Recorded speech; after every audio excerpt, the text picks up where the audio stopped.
All right, so I think we can begin the session. Let me begin by saying thanks to Nick, first of all, for agreeing to host this masterclass. I will be the moderator. For all you who don't know, I am the course leader in design at the London School of Design and Marketing, and we have Nick here, who is our alumni, and who dedicated his masters to understanding and exploring the concept of anti-design within various contexts of creative interpretation. So thank you, Nick. And of course, as all of you know, that we are recording this meeting. So um, so if you don't want to turn on your cameras, that's absolutely fine. But we will also have a question and answer session after Nick's presentation. But if you want to keep adding notes, you can do so in the chat. Without further ado, Nick, the floor is yours. Okay, thank you. Hi, everyone. Good evening for me, good afternoon, good morning for wherever you are. My name's Nik Young, and I'm going to talk about my final ADP project, which explores the utilization of anti-design within conservative design contexts. Here's a bit of a breakdown of how I think how the session will go. You have to remember that. Obviously, it will pop up on the screen as I'm going. But first, just a bit of an introduction, which kind of goes over my journey to beginning this project. My background has always been pretty creative. I've studied design and photography for many years, both in my private personal life, but also academically. My first love was photography. My dad and my granddad always had various cameras and stuff, always intrigued me. I did my bachelor's in design and photography at De Montfort University. Took on some creative roles after that. I worked for a couple of magazines. One of them was a pinstriping magazine for cars, which I had no real interest in, but the design side was quite fun. I actually transitioned into illustration while I was living in Australia, and then through like a really strange train of events, I found myself working in education in Thailand, teaching both English and design and other artistic-based subjects, such as project-based design in a government school and then a bilingual private school. It was supposed to be quite short-term, but pandemic happened and I ended up staying there for 7 years. But I had a stable job and I did enjoy it. But I love teaching, but I wanted to return to a bit more of a creative path. So my partner and I relocated to Germany, and that allowed me to join in with the MA design course at LSDM. Throughout my year of study, anti-design was not my initial focus. Earlier projects explored COVID misinformation, value proposition development, urban regeneration, as well as a couple of projects based in my knowledge of education, because by that point I've been in education for about 8 years. But while planning my brief for my ADP, I began questioning, why does so much of what we define as good design feel so sterile, safe, and emotionally detached? And that question became kind of the foundation for this research. Before I even knew what anti-design was, I've always been kind of drawn to imperfection and experimentation, even as a very little child. My first camera, I would not take the landscapes and stuff that my dad was taking. Instead, I would take unusual close-ups. Sometimes I'd just turn the timer on the camera and just chuck it in the air, see what would happen. But that curiosity stayed with me. It led to some interesting experimental photography while I was studying. And when I was lucky, I could land some clients after graduating who also appreciated that kind of creative chaos. I think my first real encounter with what I would later understand as anti-design came around 16. I borrowed a book from my college library called Skyscraper, I Love You. Strange name, strange book. It's a collaboration between the Tomato Design Studio and the band Underworld. It's described as a chaotic typographic journal of New York City. It's layered, it's fragmented. You can see these are spreads from it. It's basically unreadable. But something about it captivated me. Others dismissed it as nonsense. I remember my mum not understanding it. None of my friends really understood it. I even didn't understand why I liked it so much, but I found it electrifying.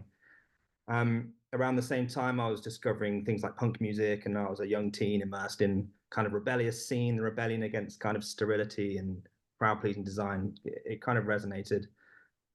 Things like the rawness of first hearing the album Damn Damn Damned, one of my favorites still. And even I watched a film in my media studies class, and Chien Andalou, and it was horrifying.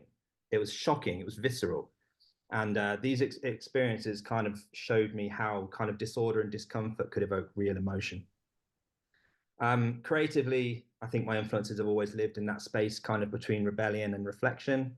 I'm drawn to artists who push boundaries. The Avalanches constructing albums from thousands of samples. The band on the right is a band called Lightning Bolt, who perform with a microphone inside the singer's mouth, which is again chaotic and creative and experimental.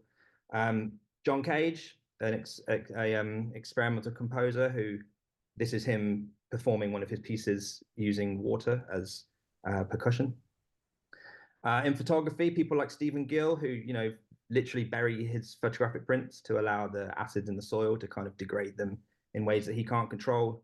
And also the lomography community, which celebrate light leaks and film damage as features rather than flaws. This all kind of stewed away in me over the years, and it led me towards this concept of anti-design, which is a movement that transforms error or perceived error into intention and chaos into communication. I've always kind of sought the emotional charge in imperfection.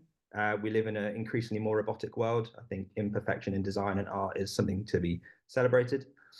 Even as an educator, I've always kind of encouraged students to take creative risks. So this masterclass is in many ways a reflection of that journey, from formal design education through experimentation. And ultimately it asks, can rebellion and clarity coexist? And can chaos communicate? I think before diving into like the theoretical frameworks and the project itself, it's important to clarify what this project is more about, the context, the motivation, and the problem that it addresses. So anti-design first emerged in the late 1960s as a radical reaction against modernism and traditional design norms. It was often described as the rebel of the design world, has been since it first came out. It celebrates individuality, imperfection, and contradiction, and it has been called the most ugly, beautiful manner imaginable by theorists. But it's not just about making things look chaotic or unconventional. This theorist, Lavagnier, notes that it's a way of thinking, one that challenges design uniformity and expands what design can be, encouraging us to reconsider what counts as beauty, functionality, or even usability. Others state its purpose is to push the limits of what it means to create a functional and enjoyable visual experience, promoting innovation through disruption. Now, these all make it sound fun and cool and exciting, but anti-design has never really been looked upon that way in a more widespread design context. It's always kind of been confined to niche artistic contexts, music, fashion, underground publishing, independent web culture. And it has been suggested by this theorist, Moran, from the Nelson Norman Group, that unless a design is created for entertainment or artistic audiences, it is doomed to fail. And then Bragg similarly says that it is unlikely to directly affect mainstream design in its current state, but I set out to challenge those assumptions. I wanted to ask if the rebellious qualities, the emotion, irony, tension, could enhance communication in more traditionally conservative sectors like education, healthcare, and government, fields where design often prioritizes neutrality, legibility, and simplicity. Yes, this gives us messages that are clear, but emotionally flat and more forgettable. My hypothesis was that a little bit of disruption could maybe help humanize these communications and make them more memorable. Practically speaking, it would offer a new way to create engagement in environments where communication is often formal and emotionless. And maybe the kind of visual rebellion could transform how we connect with audiences, replacing that kind of sterile professionalism with a bit more emotional authenticity. The kind of stuff that you might see in advertising for a film or music or an independent art show. So it's guided, this project is guided by one central question, and that is, can the rebellious nature of anti-design be used effectively in mainstream conservative context? And from that, I developed 4 supporting questions. What are the key characteristics of anti-design based on existing examples? How do audiences of conservative design respond to anti-design compared to traditional design? How does anti-design affect the interpretation of messages in conservative sectors, and which anti-design elements are most and least effective at maintaining clarity while challenging convention? And together, they form the backbone of the research that I did and helped to shape my design intervention, which I'll present later on. So the idea is to study and reframe anti-design as more than just visual anarchy. Obviously, to do that, we need to apply some theory to it. So I established a theoretical foundation behind how people experience this design using two key frameworks. The first one being Don Norman's theory of emotional design, being that he identified three levels of user interaction with design. We've got the visceral, which is our instinctive emotional reaction to visceral or sensory qualities. Basically, what you think of or what you experience emotionally when you first see a thing. You know, it could be a piece of design, it could be a TV show, whatever. You've got your visceral reaction to it. You've then got your behavioral reaction, how the design works, how we interact with it, and then the reflective stage, the reflective level, which is the memory, the meaning, and kind of the self-identity that you can apply through the experience of this particular piece of design. The theory revolves around the fact that good design should engage all three levels and balance the three nicely.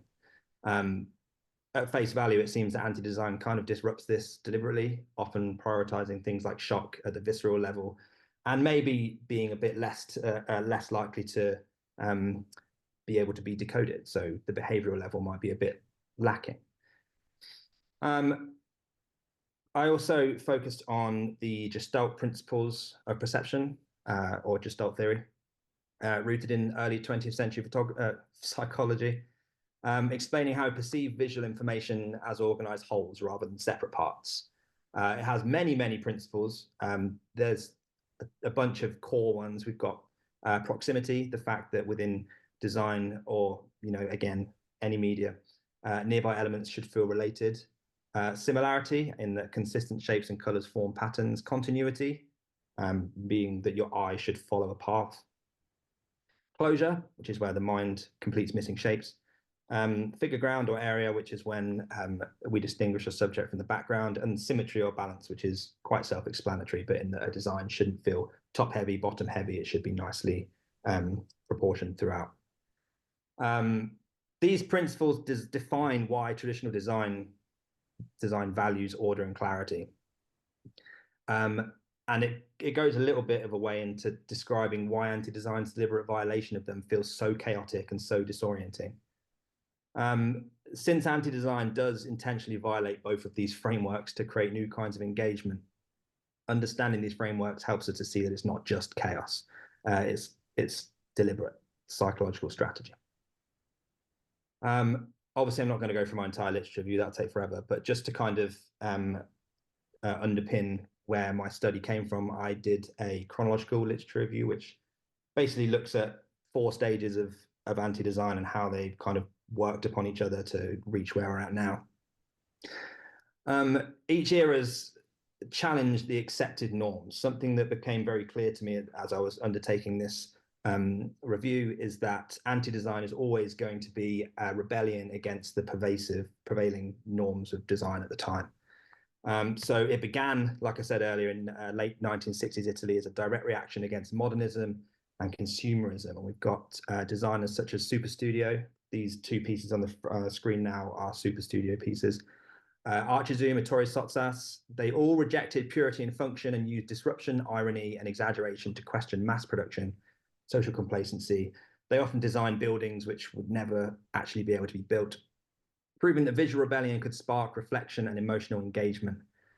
Subverting these expectations, they kind of forced audience to think rather than consume, kind of hinting at how disruption might make institutional communication feel more human and relatable.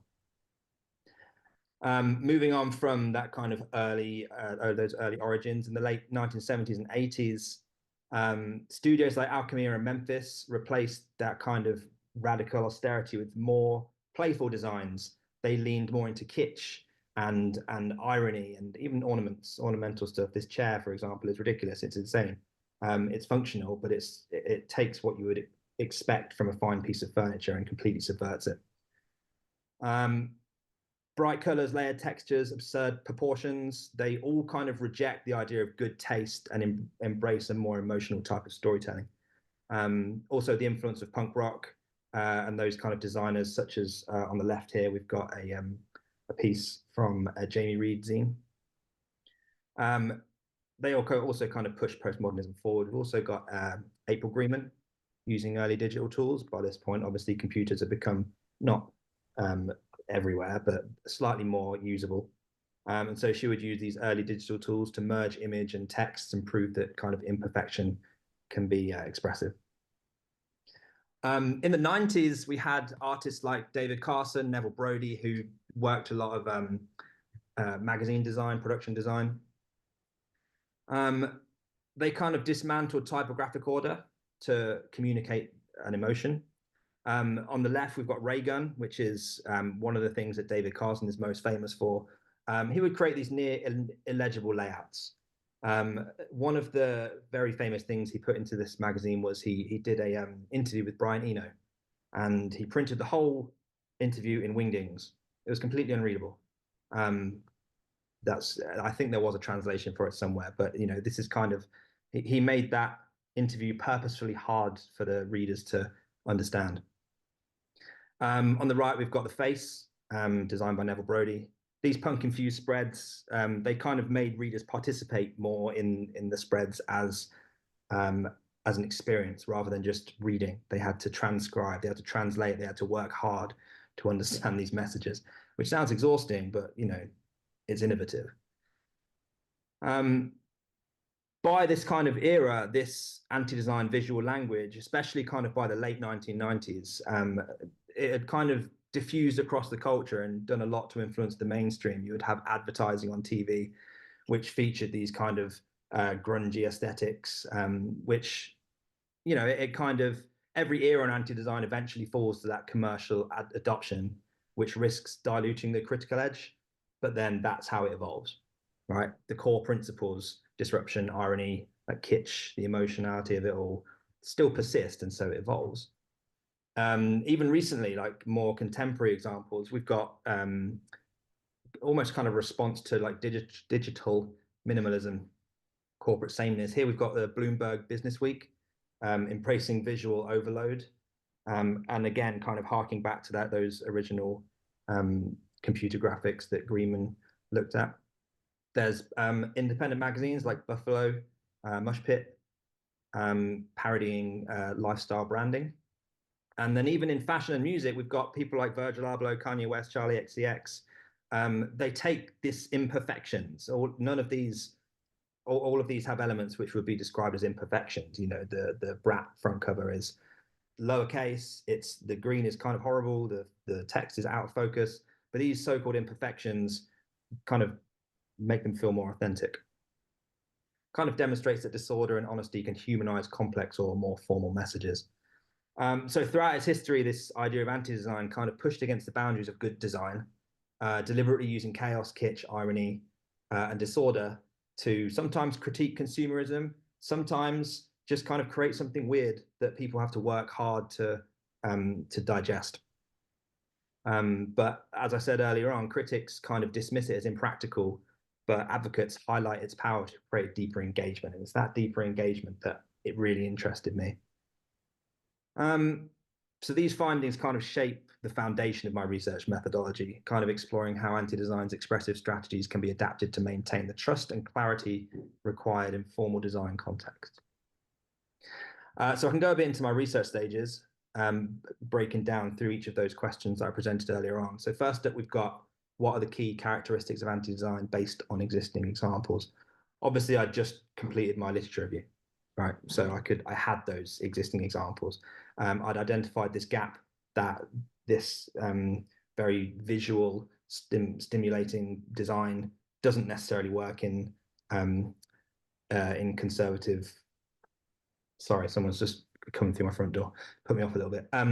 Doesn't really work in these conservative ways, but why? So the first stage of the research set out to identify what truly defines this idea of anti-design, not just as a visual style, but as a conceptual framework.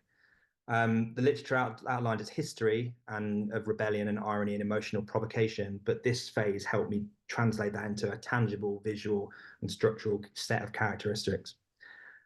So I constructed comparative case studies, basically pairing some of the more iconic examples of anti-design works that I found in my review with more traditional examples of the same media.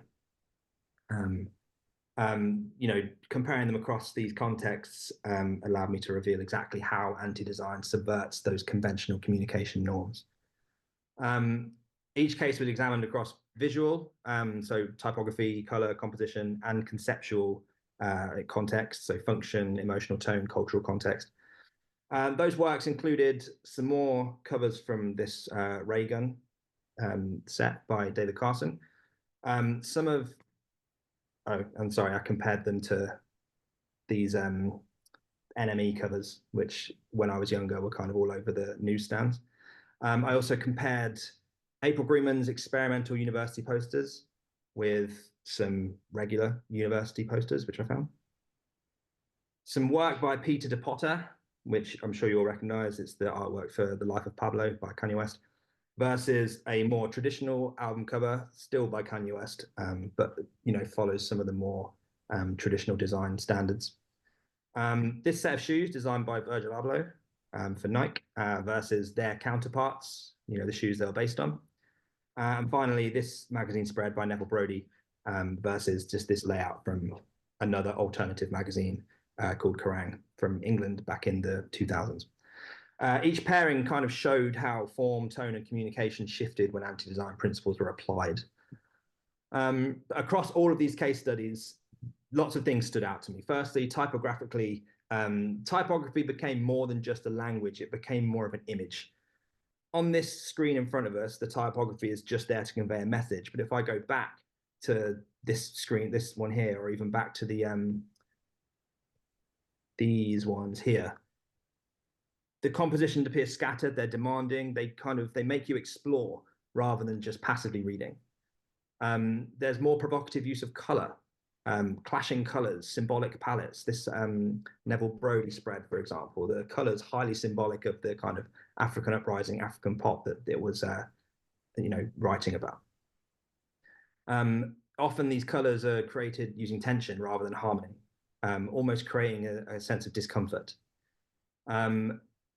The layouts rejected any kind of hierarchy and any kind of grid system. There's a very famous quote from David Carson where he essentially said that he just rejected the use of grids altogether. There's not much balance. It kind of gives way to deliberate dissonance. They appear scattered, demanding, a higher level of exploration again, rather than that passive reading. Finally, the imagery, fragmented, layered, sometimes familiar visuals, but reinterpreted through collage. Again, if I go back to these ray gun images, we've got this same photo of the band Sonic Youth, repeated but changed every time, fragmented, if you like.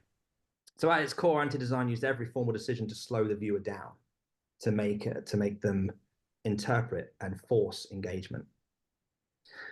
Conceptually, they kind of resist passive consumption. They intentionally subvert Gestalt principles. They break proximity. Similarity doesn't necessarily exist in these anti-design pieces. Figure-ground relationships create ambiguity and tension. Often they prioritize emotion over function. These April Greenman posters are almost unreadable, but they have a certain emotion to them. The middle one is one of my favorite pieces. I didn't actually know about this piece until my literature review, but I love it. I can barely read it, but I love it. It creates a dialogue between the designer and the viewer. The audience must participate and decode and kind of reconsider what they're seeing. So ultimately, these studies confirm that anti-design's power lies in how it activates the audience. It turns what could be seen as normal design, such as that of a magazine, into an interactive, cognitive, and emotional experience. Now, I'm a guy that loves lists.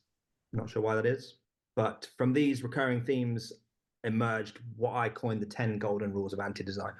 It's a bit paradoxical, obviously, because anti-design inherently resists rules, but you could say that this whole project is paradoxical because we're trying to turn something that is inherently anarchic and rebellious into a more conservative way of working. We've got reject Gestalt principles. We've got embrace chaos. use emotion over function, subvert familiarity, break symmetry and balance, create ambiguity, blend text and imagery, use irony, satire, and cultural critique, ditch the grid, challenge visual harmony, evoke discomfort, tension, and curiosity. These rules kind of transform anti-design from a loose aesthetic into a structured framework that can be analyzed, replicated, and most importantly, probably adapted. And this phase helped me to establish that it's not just an aesthetic, but it's a conceptual stance. It uses rebellion to create participation. By breaking all those rules and rejecting that Gestalt logic, it turns communication into a two-way exchange between the designer and the audience, which essentially is what design is all about. One-way design or two-way design, right? It also kind of began to reveal an emerging taxonomy clustering around visual form, conceptual strategy, which did kind of help me guide my further research. But in short, this phase basically defined the language of anti-design, and the next step helped me to test how people actually respond to it.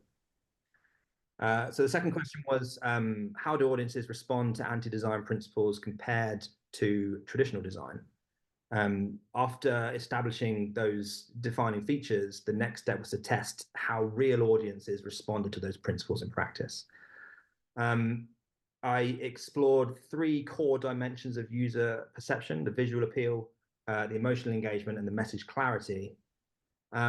So following a brief pilot study to refine question clarity and engagement, I created a questionnaire which basically involved viewers being shown three pairs of designs which were taken directly from the case studies that I just showed you.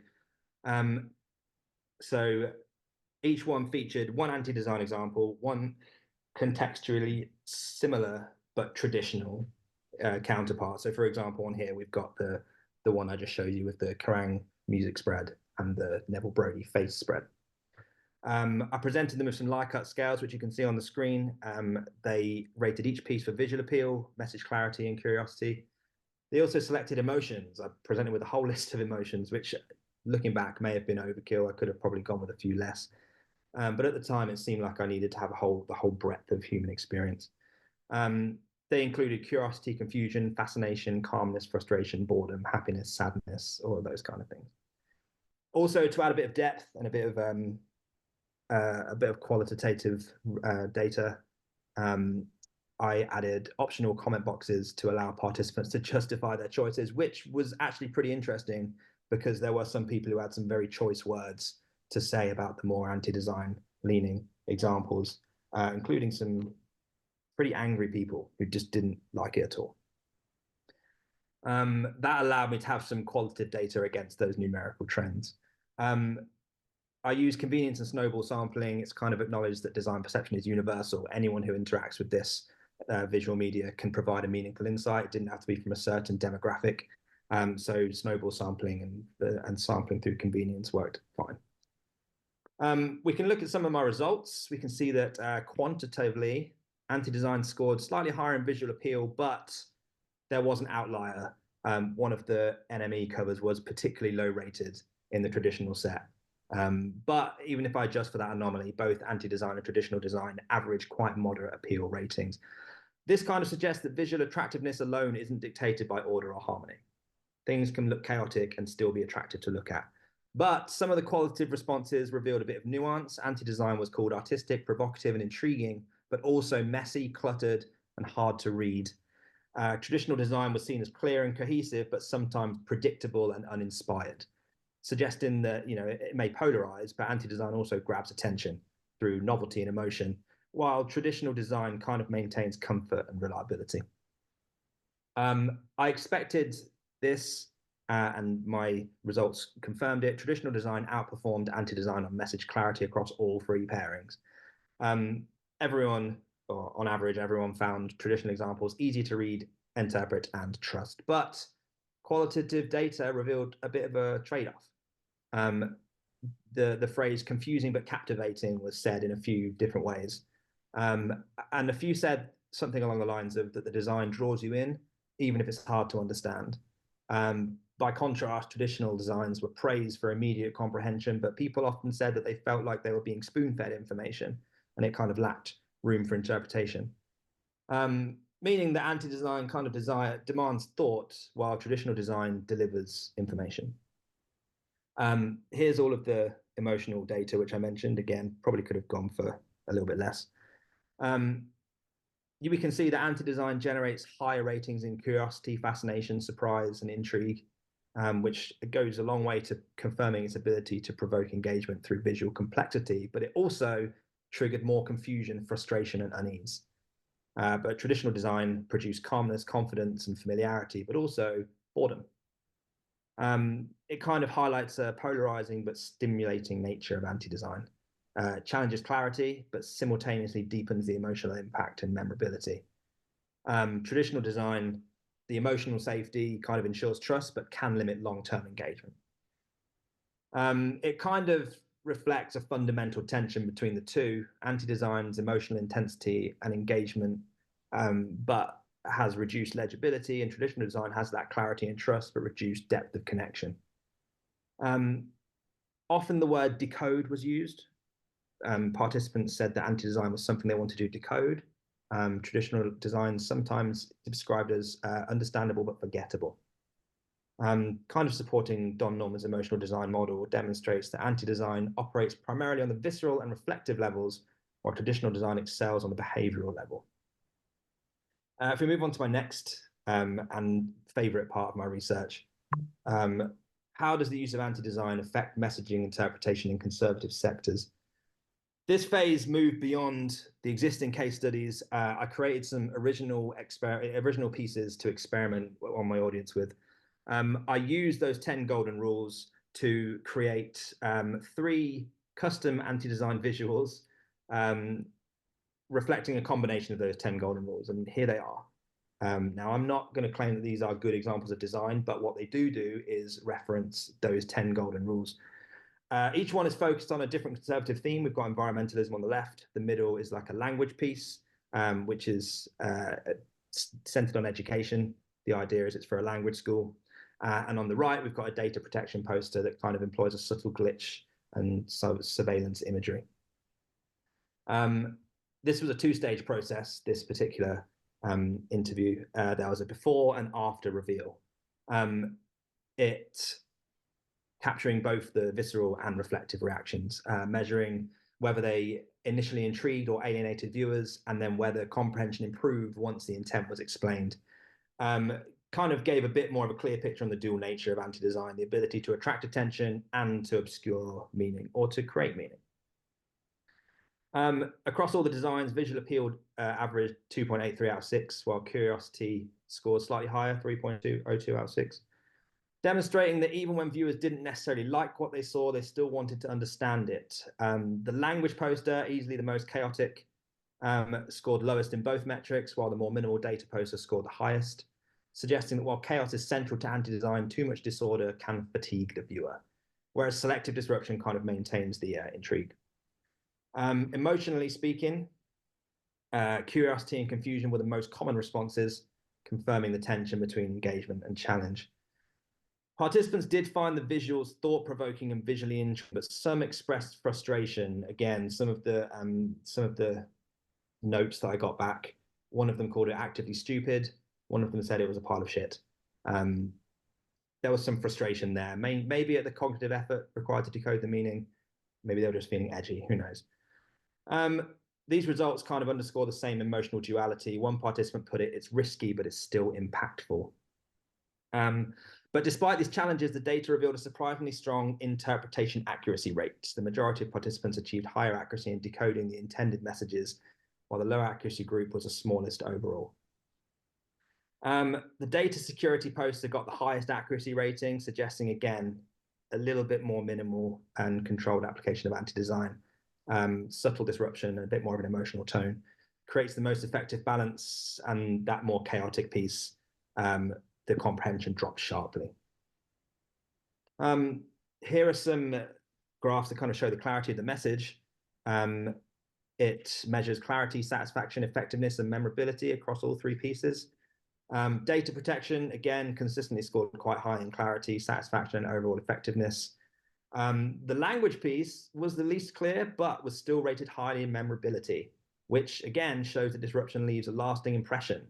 even if it obscures information. The recycling poster sat in the middle, polarizing but powerful. It had quite a sarcastic tone to it, which resonated with some people but alienated others. Overall, these results highlight the need for balance. That kind of controlled anti-design can successfully humanize and energize conservative communication, but too much chaos, as we saw in the language poster, you risk confusion and fatigue. The overall takeaway being that anti-design can convey complex conservative messages effectively, but it has to be used with precision. Again, these findings provided a good foundation for developing a style guide and taxonomy, which is eventually where this project ended. One more research question. This is easily the shortest of the four. Essentially, it used semi-structured interviews with survey participants to explore in their own words which elements they found the most and least effective. It just kind of helped me to refine this taxonomy, which was emerging throughout this research. The participants could openly discuss what worked and what didn't, and how anti-design could balance its rebellious qualities with the need for clarity. I coded them into 7 recurring themes, basically covering things like distinctive layouts, curiosity, clarity, emotion, relatability, things like that. I also did a recall exercise. Now, this final research questions, final interviews were undertaken 2 weeks after the prior round of interviews. So I could test the posters' memorability. I could ask them what it was they remembered about those 3 pieces that I created, which allowed me to study the reflective level of those designs. Again, distinctiveness was praised, the bold contrast, the unbalanced layout, the visual tension kind of drew people in. And curiosity was identified as a very powerful emotional driver. But it came with a cost, the kind of interpretive workload, no clear entry point existing, participants would report fatigue and confusion. The thing that kind of came clear is that the most effective piece is controlled ambiguity with a guiding focal point, such as a logo or a title, allowing exploration without total disorientation. Ideally, that someone viewing a piece wants to know that they're working towards something. Often this thing came up in the interviews that people would say that if they focus on something and there's no payoff, no emotional payoff, then they feel like their time is wasted and it's frustrating. Whereas if they use this cognitive load to decode something and there's a reward at the end of it, then it's more rewarding and therefore more memorable. It reinforced the strength in long-term engagement. 6 of the 7 interviewees could recall at least 2 of the designs in detail after 2 weeks, even going as far as describing the colors, the text fragments, and most importantly, maybe their emotional reactions. So showing that even when that clarity is compromised, it fosters reflective retention. It sticks in the memory. Overall, the participants agreed that anti-design works best when disruption is purposeful. Effective elements include contrast, asymmetry, controlled ambiguity, emotional tone. But then when something is too distorted, when there's lack of entry points, and maybe even a total abandonment of hierarchy, these were ineffective. This led people to kind of disassociate with those pieces. This kind of shows that anti-design does operate across all 3 of Norman's levels of interaction. The fragmented compositions, bold contrast, trigger strong emotional reactions, and these visceral effects explain its ability to seize attention and create memorable first impressions. Behaviorally, the ambiguity encourages participation and decoding, but again, that excess chaos reduces that usability. And reflectively, anti-design excels here. Once that ambiguity, or once that what am I trying to look for? Once that intrigue leads to a payoff, it creates this high recall rate. Those interviews prove that. It proves that emotional and conceptual depth leads to a long-term engagement. They also, this rejection of Gestalt principles kind of forces viewers to work harder to construct meaning. Again, this cognitive effort leads to deeper engagement as audiences actively interpret rather than passively receive. But again, the interviews kind of confirmed that total rejection of Gestalt order leads to fatigue and confusion. So it's all about striking that balance. So aligning these frameworks revealed that anti-design strength lies not in total rejection of order, but in what I came to think of as a strategic disruption of that order. The ideal piece sits at the intersection of emotion and perception. And this allowed me to develop a taxonomy and a style guide. Again, paradoxically, because this kind of anti-design you would think wouldn't benefit from having a style guide to it, but I was able to take all of this research and use it to create something to create this style guide. So yeah, with all this findings, all the research findings, I could create this design intervention. The develop phase began by defining the central design problem, which was that anti-design's chaotic nature can alienate audiences. It also possesses unique power to captivate and provoke reflection. The goal is to structure that chaos to translate those coded findings into an accessible framework for designers. So I began by creating mind maps, exploring the categories which were originally based on the coded interviews, leading to a sitemap diagram.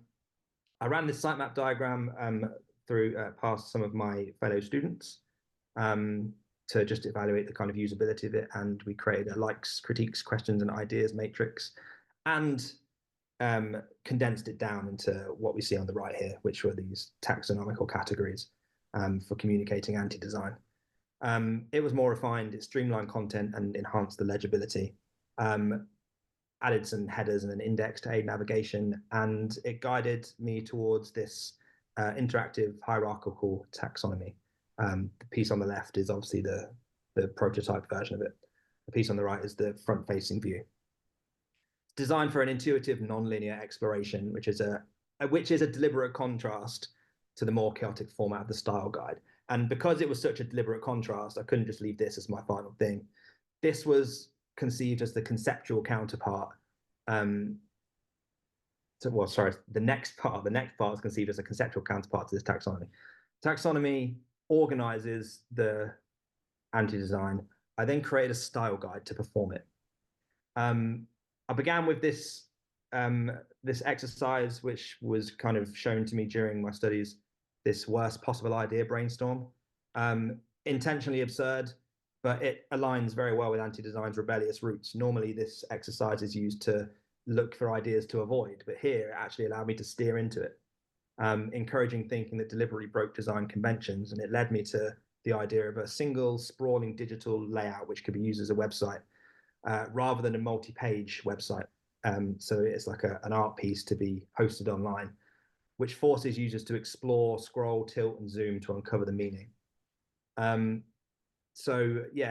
capture that, the aesthetic, I drew inspiration from early digital graphics, bitmap imagery, and intentionally unpolished, almost primitive visuals, working through things like mood boards and a whole load of sketches. I was able to develop, it guided the development of the composition. Interaction was very key. The idea is that users navigate by physically shifting their perspective, which reflected the mental effort demanded by anti-design. Even the landing page kind of sets the tone. Never moving loading bar and a partially obscured text kind of subvert those expectations immediately. But the fact that they're off the screen means that the user gets the idea to kind of follow those breadcrumbs and kind of see where it goes. Like with the taxonomy, the first guide underwent LCQI matrix, some ideas to make it better. It was kind of observed that there weren't enough navigational cues. Again, going back to in the interviews where it said that if a design was too abstract or too ambiguous, you need like a trail of breadcrumbs just to make sure people know that there's a payoff at the end of all this chaos. But also that it was a little too structured.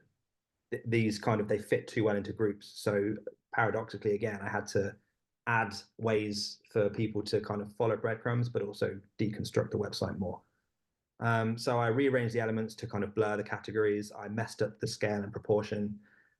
Some text made kind of comically large, some made almost unreadably small. I also added these kind of breadcrumb sentences to hint at navigation paths. Here are a couple of screens that we can look at, which express those things.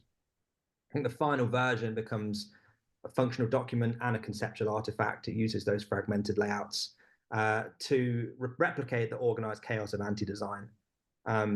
It's difficult to read, but it's compelling to explore. It challenges the user, but it rewards persistence, and it kind of embodies the tension between disruption and communication.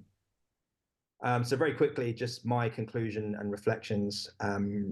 It repositions anti-design as more than a stylistic rebellion. it's a strategic communication tool. It's capable of fostering emotional engagement, reflection, and memorability when it's used correctly.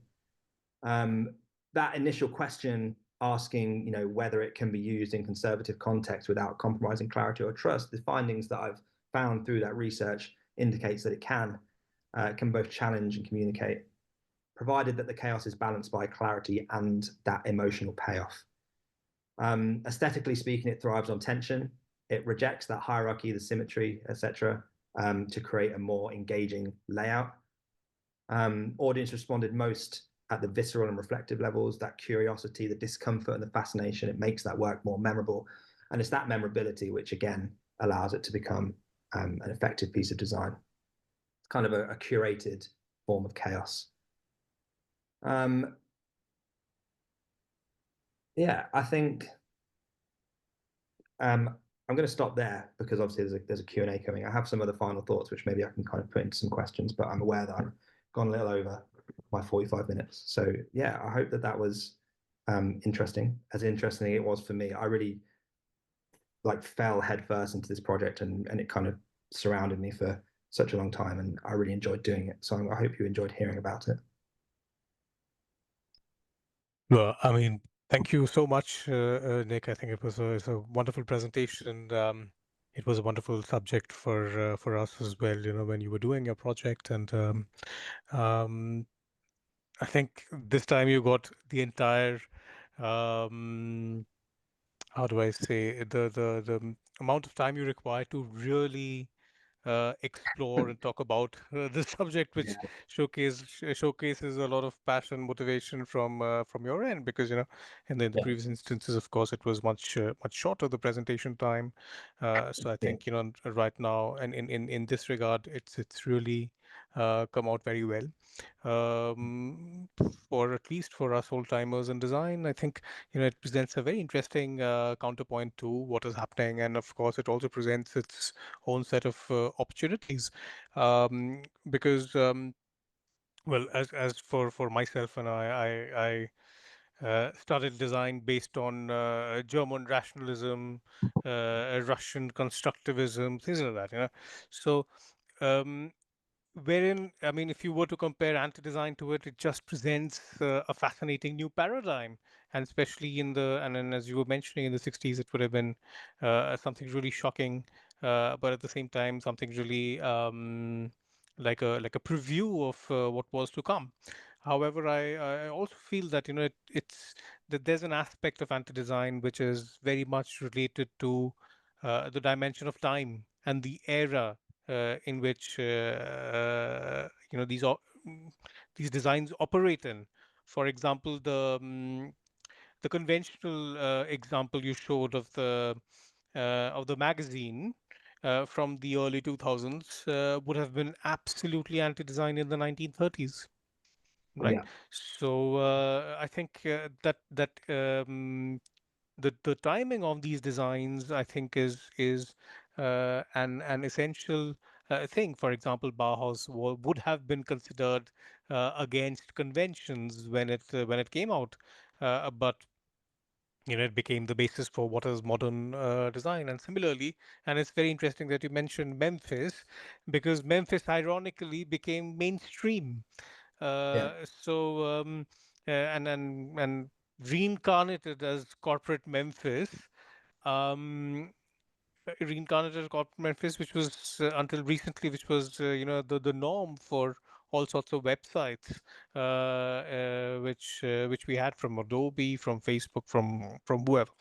Um, One thing which I think is quite interesting is something. It's close association. Of course, you've done it in the ambit of editorial design, graphic design, but I think and also perhaps a little bit of architecture. But I think there's a close association with fashion, and I always get reminded of I think it was an article or a book by Ted Polymus, who came up with this concept of trickle down and bubble up. So in fashion, I don't know if you already know, the audience as well. There is the aspect of couture, which is high fashion, and then there is mass fashion, which is breadth. and but there's also street.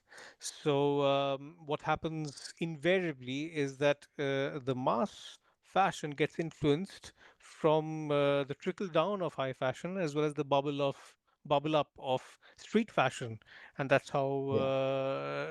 for example, punk fashion became popular in the in the towards the end of the last millennium.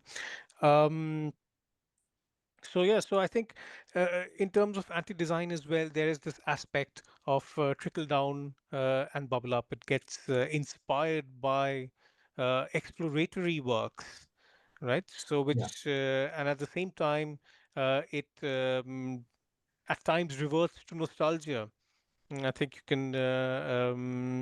You showed a bit of that in your presentation, but I think it's very interesting that how this entire phenomenon uh, stands against the rationalization of Yeah. convention, of reality, and I think that's a very interesting aspect that you have demonstrated through your work. Before I throw the floor open to our audience, I think it's just one more point which I would like to raise is the difference between studying anti-design and doing anti-design in your work. Do you think, I mean, of course, you know about the concept, but when it came to um, I mean, when you collected all the information, you collected all the data, you collected people's opinions on what is anti-design, you made a version of it which was all your own, right? So, which Mhm. was, and which you very well interpreted as a toolkit. But do you think your version can be considered a watered down aspect of anti-design, or would you consider it as an applied anti-design resource? Well, I think the use of anti-design in like a more conservative fashion is always going to be slightly watered down.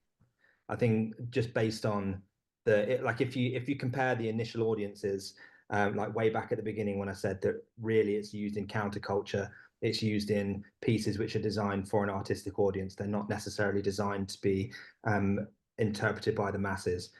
To get those ideas to be interpreted by the masses, I think there might have to be an element of watering down into it. But that's kind of what my project was trying to tackle. Not the idea of watering down ideas, but the idea of strategically using those ideas. So while you might look at some of the earlier initial examples of anti-design and look at how they all of the Gestalt principles are kind of skewed. Um, Maybe now we can use my using my taxonomy and my style guide, we can just kind of strategically pick the ones that are going to be um, subverted. I don't necessarily know if that falls into the realm of watering down, but more strategic use. Okay. Does that make sense? Yeah, yeah, absolutely. And I think subversion is perhaps, it's slightly ambiguous in this case. It's looking beyond, not not being confined to a certain Right. structure or a certain paradigm. And I think that can be an important ally in this current era of AI, right? So now more than ever, I mean, we are.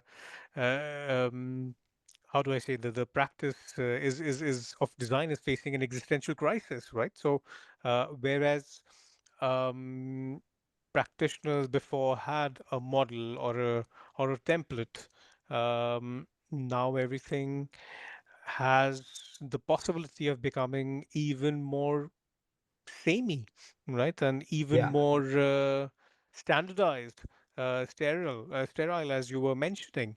Do you think Yeah. anti-design or the study of anti-design should be given more impetus in curricula in order for students to understand how they can make a difference through their work and how they can differentiate their own work from and that would be their or that would be like a return to a creative generation which design was always supposed to be.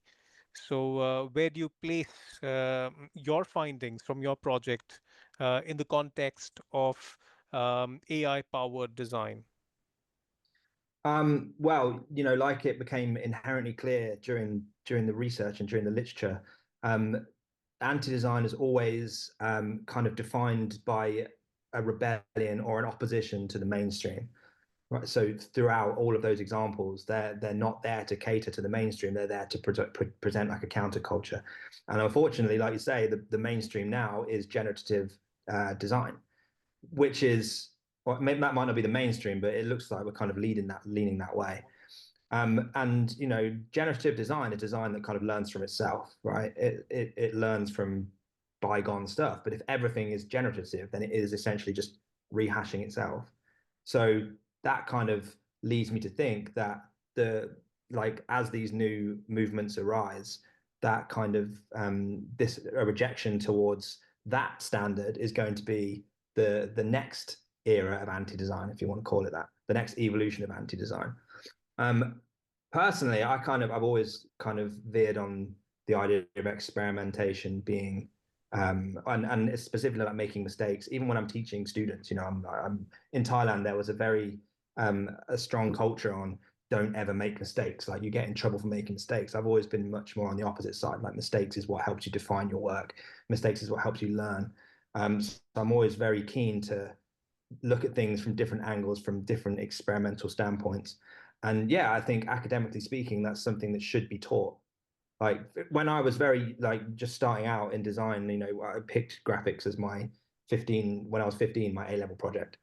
There was the idea of experimenting and getting things wrong wasn't really quite so the curriculum was quite rigid.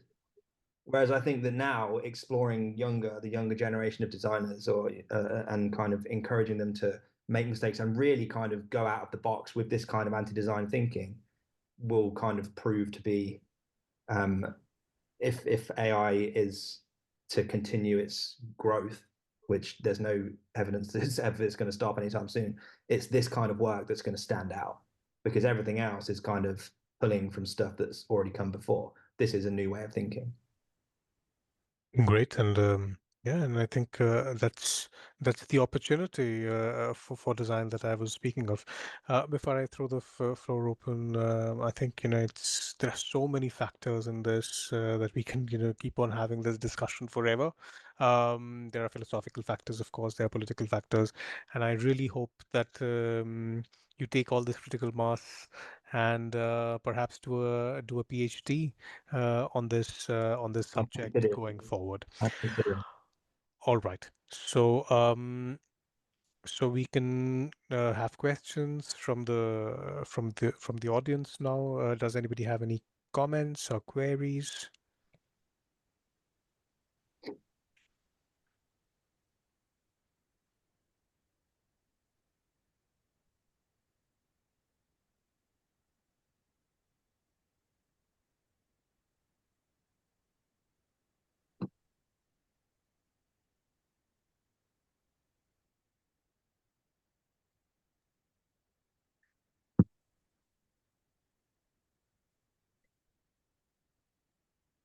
Okay. On the chat we have Kendra saying fascinating. Thank you so much. Thank you. And Melissa agrees. Thank you very much. And so yeah, so Inish, we have Rosario. If you have any queries, if you have any questions for Nick. Otherwise, of course, we will upload this video to our YouTube, and you can comment there as well. But yeah, Rosario, do you have a query or a comment? You're on mute. You're on mute, Rosario. Sorry, happen all the time. So for you, Nick, as an educator, a design educator, a professor, would you recommend to give this anti-design or this theme on the first design year students? Maybe not first year design students, because again, the whole point the kind of thing that came out in the literature is that it's a rebellion against design standards. Maybe to understand the rebellion, you need to understand the design standards, right? But maybe I do. maybe you need some maturity, don't you think? Yeah, maybe. Well, I mean, yes. In terms of the subject matter, yes. I saw a lot of nudity when I was looking through my literature review. Because like what Abhishek said, this design language is intentionally designed to shock almost. He said that magazine layout back in the beginning of magazines would have been a shocking layout. Look at the whole point of like punk aesthetic was to shock. The whole point of so much of this stuff is to shock. So yes, a level of maturity would definitely be needed in terms of the content, but also, yeah, I think in terms of understanding what it is exactly that you're kind of rebelling against. That's not a concept that's just based in design. It's based in rebellion as a concept, right? If you don't understand something, how can you properly go against it? But I do think that as design becomes more data driven, this kind of anti-design will stand as more of a human counterweight. As things go far further in one direction, this kind of thinking will help it remain balanced or tip into another direction. And I do think it would challenge like a future designer to ask, like, what if something being clear is not enough, right? When I first started learning graphic design, the idea was always that it's to convey a message in the most clear possible way. But everything that I've kind of learned throughout this, and I found it kind of ironic that the same teacher telling me to convey these messages in a clear way was the same teacher which recommended that I read that Tomato and Underworld book, because that didn't convey messages in a clear way, right? And yes, that kind of paradoxical thinking did confuse me at that point. So that anecdotally might well have answered your question.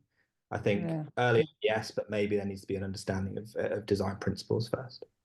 And do you think in some agencies this anti-design could be mismatched with bad design? Yeah, I think so. I don't think anti-design and bad design are not they're not the same thing. But I'm saying in the conservative agencies, Oh no, yeah, I understand what you're saying. I think that oh, so you mean, do you think that there could be conservative agencies that are just focused on this kind of design? No, probably. Imagine you have a work to do with just for instance, a freelancer, but you are not in the agency culture, okay? And they commission you, I don't know, a magazine illustration or some graphic design, and you go for this way anti-design, and the people say, "Wow, that's a bad design." It's not, could be mismatched and said, "Wow, what is this?" Perhaps that is very conservative or. That's what I mean. think it would be an uphill battle to try and establish this kind of anti-design conservative contexts on the whole. I think that as well as there being a designer who understands how this works, you need to be aligned with a client who has trust in design, has trust in the designer. As you said, they've got to have a bit of bravery. Like, it is a risk, but the best design is a risk, right? The best, not even just design, the best art is risky, right? So it's that kind of thinking, but just applying it to an inherently kind of sterile. Something that I can really remember from when I was really young is there was always anti-smoking adverts on the TV, right? And the ones that really stuck out to me were the ones that were shocking and chaotic and disordered. And as I kind of did this research, that kind of I would kind of imagine myself in those pitch meetings, right, where you might have a charity or a government agency saying, we want these facts presented in this way so that people can understand them. And then you would have a creative coming in saying that, no, we've got this much more intense, insane way of presenting this information. You're going to have to trust us that it's going to work. And it did, because I was the audience to it, and it did work. So yeah, I think it takes a company willing to run the risk, and it takes you would have to be able to really back up your standpoint. For sure. Thank you. But I think if I may, I think here Nik's toolkit comes into the picture. and I think it can be a very good resource for anybody undertaking a project to understand the constraints of the project, of course, the context within which it's been done, and of course, if that person is to apply anti-design principles to the work, there would be some sort of a an encouragement or trust, as Nick was mentioning, from the agency's point of view, or from the client's point of view. But it's also very important to understand that there are various, let's say, stages of approval in these situations, and I'm sure, I mean, if there are any changes to be made, adjustments to be made, they are done within that time frame. But I think saying that, that's where I think Nick's findings, Nick's outputs really shine, because they provide a structured basis, a framework for people to undertake the exercise within different contexts of creative interpretation, which I think is great. Mm. Okay, so if there are any further questions, you can please put forward. Otherwise, we've already gone slightly overboard the time, and we can close this meeting.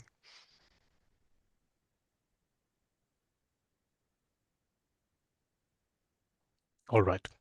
So, Nick, thank you so much for sharing your thoughts and your time. And I think it's been an insightful experience for everyone who has been to this masterclass, and of course, to all the people who will view this going forward in the library.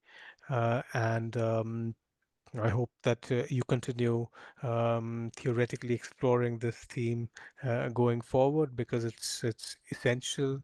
It is, as ChatGPT uses this word, and I don't like when ChatGPT uses, but in this case, it is pertinent, which is the word meaningful. And Yeah. I think there can be a lot to learn and to explore within this line of inquiry. So thank you so much, and we'll Yeah. end the meeting here. And thank you to all the people who have attended this meeting.